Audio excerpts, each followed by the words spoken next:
अस्सलाम वालेकुम व्यूवर्स, क्या हाल चाल है। उम्मीद है आप सब ठीक ठाक होंगे। अल्लाह ताला आप सबको अपने हिफ्ज़-ओ-मान में रखे।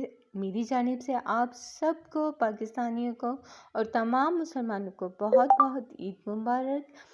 तो आज की डिश है स्वीट डिश, जो कि नॉर्मली ईद पर हमारे यहाँ बनती है। तो आज मैंने थोड़ी सी डिफरेंट किया है।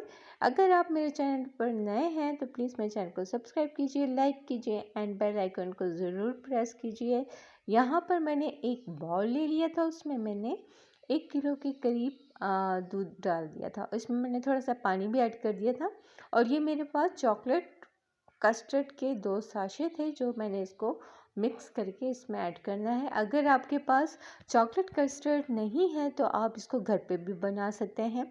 सिंपल लाइट कलर के कोई भी कस्टर्ड ले लें, बनाना फ्लेवर ले लें, मैंगो फ्लेवर ले लें, जो भी ले लें। उसमें आपने 2 से 3 चम्मच कोको पाउडर को ऐड करना है और शुगर हस्बे रिक्वायर्ड आप अपने उसमें डाल सकते हैं। तो मैंने यहाँ पर मिक्स करके दूध में मिक्स कर दिया और मुसलसल चम्मच को चलाते रहना है, ताकि हमारा ये बैटर नीचे जले ना।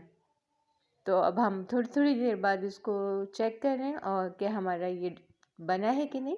और ये तकरीबन हमारा बनने ही वाला है। ये देखें, इसकी जो बॉइलिंग आ रही है, तो इट्स मीन कि ये रेडी हो गया। अब आपने प्लेट में लेके उसको डालना है और जब वो रनिंग फॉर्म में होगा तो समझिए कि अभी नहीं पका।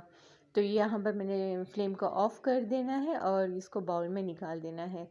तो मैंने इसको बाउल में निकाल दिया और इसको अच्छा सा ठंडा करना है आपने। तो इसको अभी हम ऐसे ही रहने देंगे। और दूसरी हम स्वीट डिश जो बना रहे हैं वो खीर की है, लेकिन हम उसमें सेवइयाँ भी ऐड करेंगे, यानी कि सेवइयों वाली खीर बना रहे हैं। ये भी मैंने बाज़ार से ही साशे लिए थे, लेकिन इसको थोड़ी डिफरेंट स्टाइल में हम बनाएंगे। तो ये भी तकरीबन 1 किलो से ज़्यादा दूध है और फुल क्रीम दूध है। काफ़ी टेस्टी बनी थी ये सेवइयाँ। और ये जो चॉकलेट मैं अब आपको कट करके दिखाने लगी हूँ, ये हम कस्टर्ड चॉकलेट जो हमने बनाया है, ये उसके लिए मैं कट कर रही हूँ। जब तक हमारा ये बॉइलिंग हो रहा है दूध, तो अब मैं इसको छोटी छोटी स्लाइसेस में काट लूँगी और ओवन में मेल्ट कर लूँगी। ओवन में नहीं तो माइक्रो में इसको मेल्ट कर लूँगी। तो ये मैं इसको छोटे छोटे से पीसेस कर रही हूँ, ताकि हम इसको मेल्ट कर सकें। तो यहाँ पर हमारा दूध भी गर्म हो चुका था, तो अब मैं इसमें भी डाल दूँगी, लेकिन अभी मैंने फ्लेम को लाइट कर दिया है और मैं उसको ठंडा होने के लिए रख दिया है। और ये देखिए, हमारी अच्छी सी चॉकलेट मेल्ट हो चुकी है और ये ठंडा हो चुका था हमारा कस्टर्ड। अब मैं उसके ऊपर ये चॉकलेट को स्प्रेड कर दूँगी और ये जम जाएगी। बहुत ज़्यादा मज़े का बना था और यकीन करें, जो जो खा रहा था वो इसकी रेसिपी पूछ रहा था कि इसमें आपने क्या मिक्स किया है, कैसे बनाया है। तो सिंपल सी मेथड के साथ मैंने इसको, बहुत ही लजीज सा बन गया था ये हमारा कस्टर्ड। और इसको फिर मैं एक दफ़ा फ्रिज में ठंडा होने के लिए रख दूँगी। अब ये हमारा दूध गर्म हो चुका था। अब मैं इसमें ये खीर मिक्स के पैकेट्स मिल जाते हैं बाहर से, मैंने वो लिए थे और उसको मैं 2 पैकेट इसमें ऐड कर रही हूँ और साथ ही मैं इसमें थोड़ी सी सेवइयाँ ऐड कर दूँगी। कलर कलर वाली मैं सेवइयाँ ऐड करूँगी और इसको भी मुसलसल चलाना है, ताकि ये जो है इसका चावल होते हैं छोटे छोटे से, वो नीचे ना लगें।